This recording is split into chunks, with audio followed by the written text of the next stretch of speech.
if you're waking up in Jacksonville or New Jersey or even Chicago, San Francisco, or New England, you are excited about the prospect of a rookie quarterback taking that ball under center and making a spectacular play.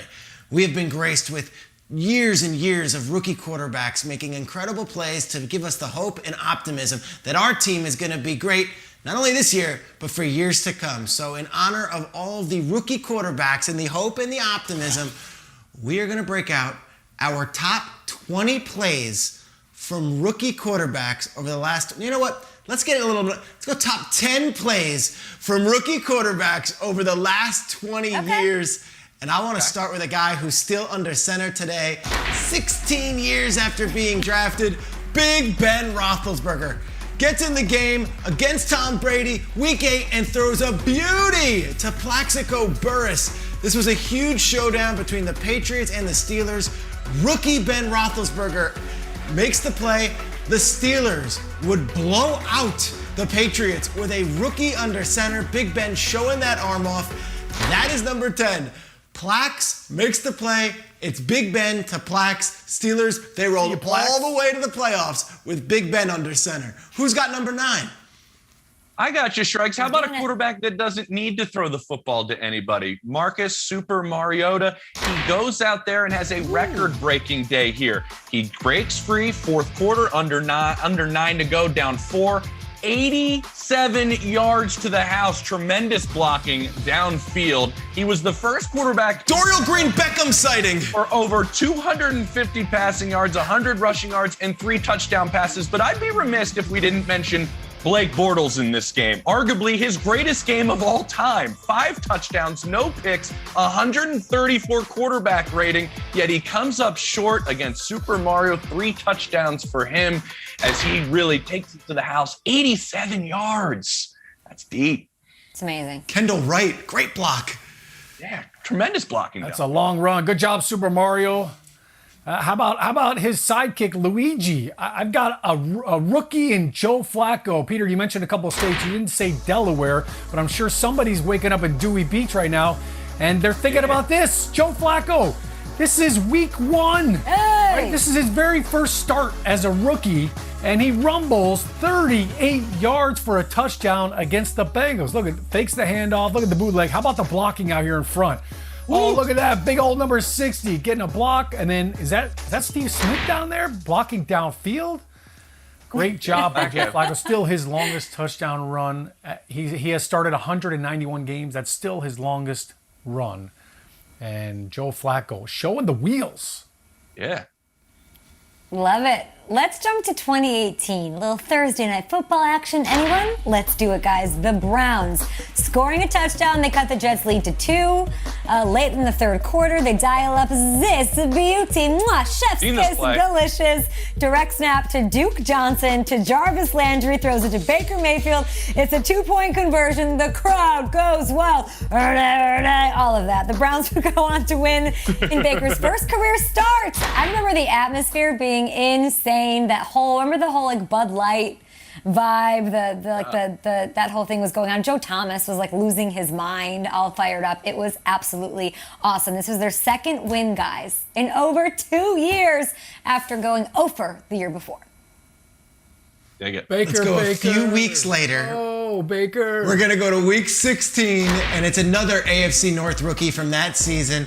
A Saturday night game. Everyone is caught up in the Lamar Jackson hysteria, and he throws a beauty to Mark Andrews for a breakaway touchdown, and then it was on. It was everything. It was Ravens are doing something this year.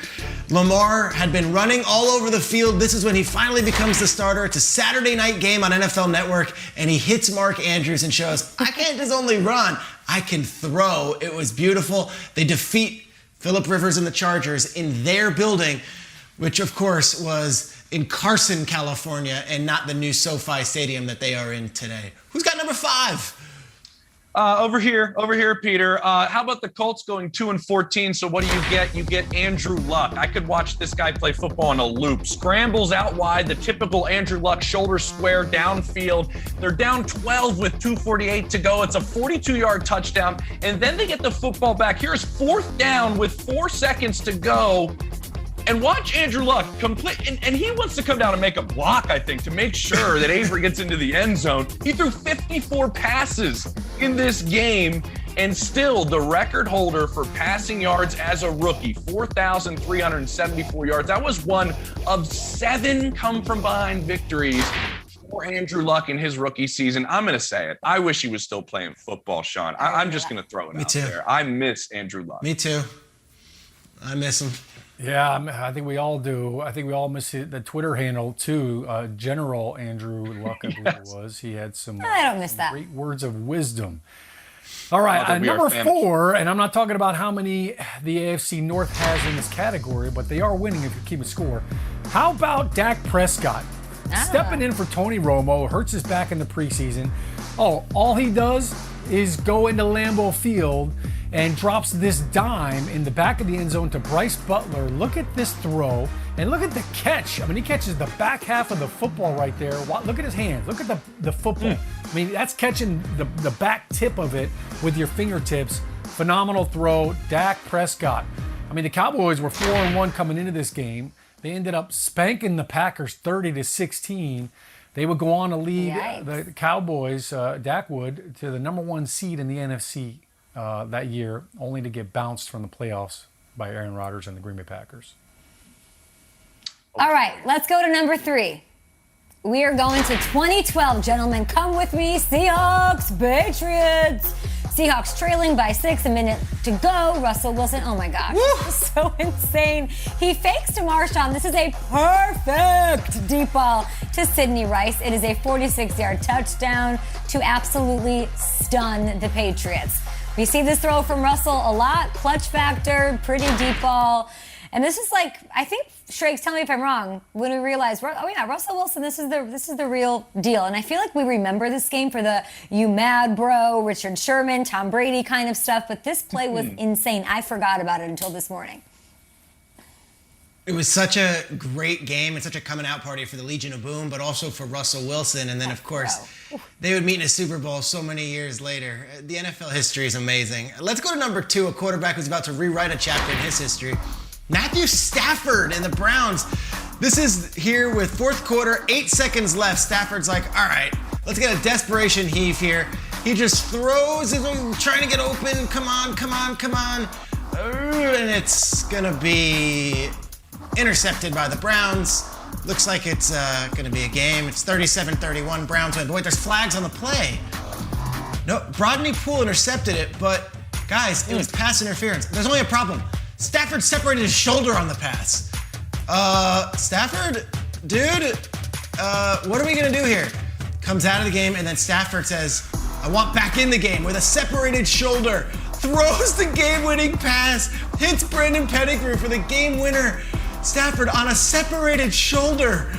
Throws it, says, I can't move this. This is done. I'm gone. I'm done. Heroics like you couldn't imagine. It was all on mic'd up NFL films. Matt Stafford and Brady Quinn, 2 terrible teams at the time. The Lions and the Browns was probably the most exciting game of that season. And we saw just a sliver of how tough Matt Stafford could be. Of course, he's got this incredible career and now a chance to rewrite the legacy of his career, going to the Rams in the 11th season of his NFL life. James, take us home. What is number 1? I'm trying to rack up my man. I can't even think. Well, gutsy performance. I've separated my shoulder playing Donkey Kong in college where they roll the kegs down the stairs and you try to jump over them. I separated my shoulder doing that. But let's go back to 2012 where I already was with Andrew Luck and the guy who beat him out for Rookie of the Year, and that is RG3. Check out this dime he throws, his first career touchdown pass to Pierre Garçon. Garçon means boy. Give me some coffee. That's from Pulp Fiction. He goes 88 yards. He had 320 yards, 2 scores in that game. But how about this one? Week 6 against the Vikings. Watch him turn the corner. Clinging to a 5-point lead. He takes it to the house. How about this? He led the NFL in rushing yards per carry at 6.8. Guess who led the NFL in rushing that year? Adrian Peterson. He had a 2,000-yard season. He averaged 6 yards a carry, but it was RG3 leading the NFL with 814 yards. Not that leading the NFL, but leading the NFL with 6.8 yards a carry. Man. It's crazy. James, I think that it's an that amazing throw was the rookie start season when you of had his little BOGO. the Griffining, sure. Griffining? You had Robert Griffin, Andrew Luck, and Russell Wilson. They all went to the playoffs as rookies, and it was Robert Griffin who was the Rookie of the Year. Quick shout out to our producer, Matthew Hamilton. Put all that together. Yeah. It's a trip down memory lane. It's unlike any show. Just so fun to see those quarterbacks as rookies. And who knows, maybe if you've got a rookie quarterback, he's going to light the league up this year too.